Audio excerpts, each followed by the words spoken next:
जनवरी से अब नए काल चक्र की शुरुआत हो चुकी है।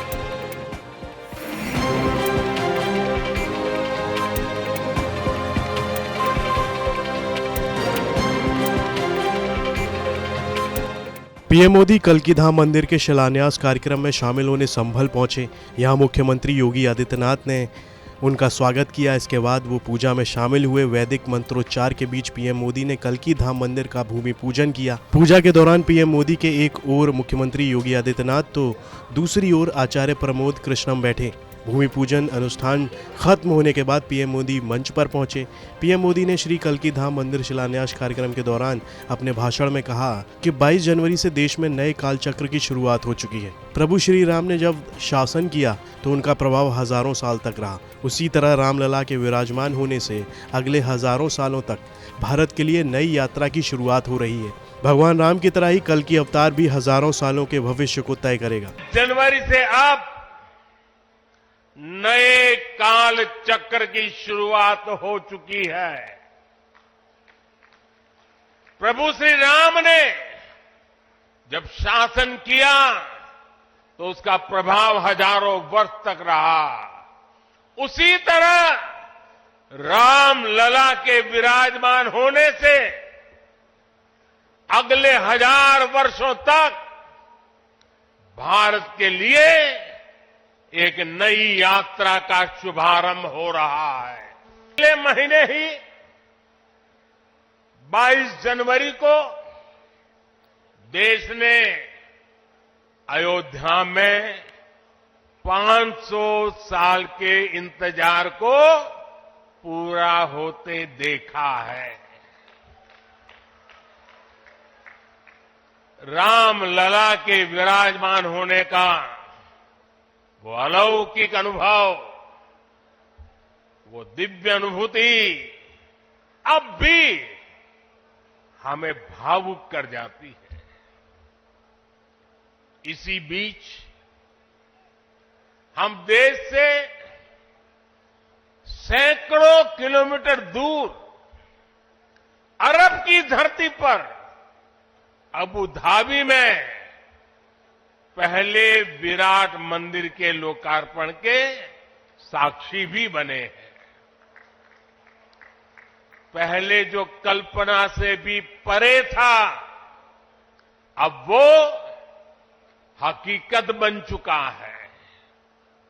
और अब हम यहां संभल में भव्य कल की धाम के शिलान्यास के गवाह बन रहे हैं। भाई और बहनों, एक के बाद एक ऐसे आध्यात्मिक अनुभव, सांस्कृतिक गौरव के ये पल हमारी पीढ़ी के जीवन काल में इसका आना, इससे बड़ा सौभाग्य क्या हो सकता है। इसी कालखंड में हमने विश्वनाथ धाम के वैभव को काशी की धरती पर देखा है, निखरता हुआ देखा है।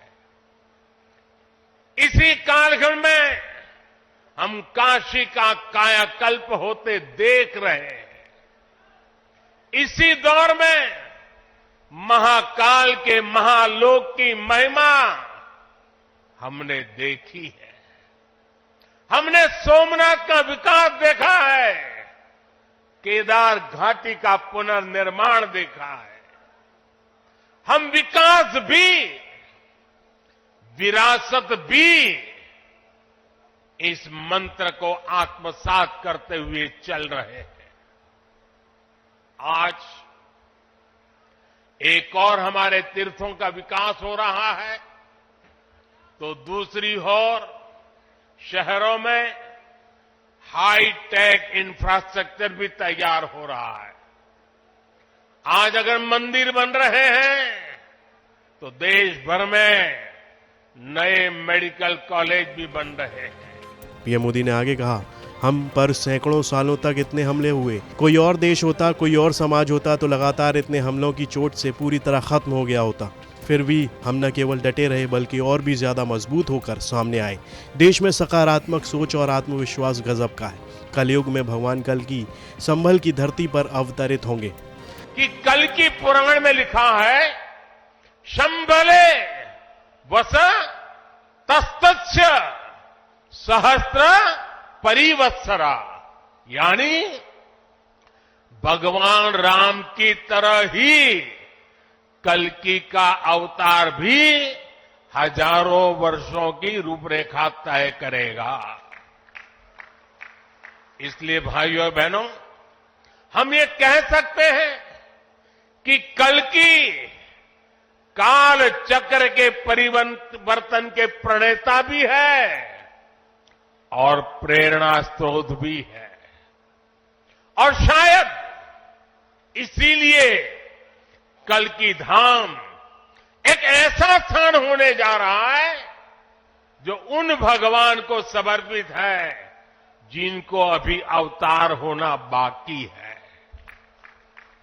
अब कल्पना करिए, हमारे शास्त्रों में सैकड़ों हजारों साल पहले भविष्य को लेकर इस तरह की अवधारणा लिखी गई।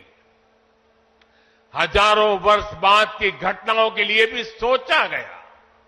ये कितना अद्भुत है। और ये भी कितना अद्भुत है कि आज प्रमोद कृष्णम जैसे लोग पूरे विश्वास के साथ उन मान्यताओं को आगे बढ़ा रहे हैं, अपना जीवन खपा रहे हैं। वो भगवान कल्कि के लिए मंदिर बना रहे हैं, उनकी आराधना कर रहे हैं। हजारों वर्ष बाद की आस्था और अभी से उसकी तैयारी, यानी हम लोग भविष्य को लेकर कितने तैयार रहने वाले लोग हैं। बताते चलें, कल्कि धाम मंदिर को श्री कल्कि धाम निर्माण ट्रस्ट बनवा रहा है, जिसके अध्यक्ष आचार्य प्रमोद कृष्णम है। श्री कल्कि धाम मंदिर परिसर 5 एकड़ में बनकर तैयार होगा। इसका निर्माण कार्य पूरा होने में 5 साल लगेंगे। इस मंदिर का निर्माण भी बंसी पहाड़पुर के गुलाबी पत्थरों से होगा। सोमनाथ मंदिर और अयोध्या के राम मंदिर भी बंसी पहाड़पुर के पत्थरों से ही बने हैं। मंदिर के शिखर की ऊंचाई 108 फीट होगी। इसमें स्टील या लोहे का इस्तेमाल नहीं होगा। श्री कल्कि धाम मंदिर में 10 गर्भगृह होंगे, जिनमें भगवान विष्णु के 10 अवतार स्थापित किए जाएंगे। ब्यूरो रिपोर्ट, यूपी तक।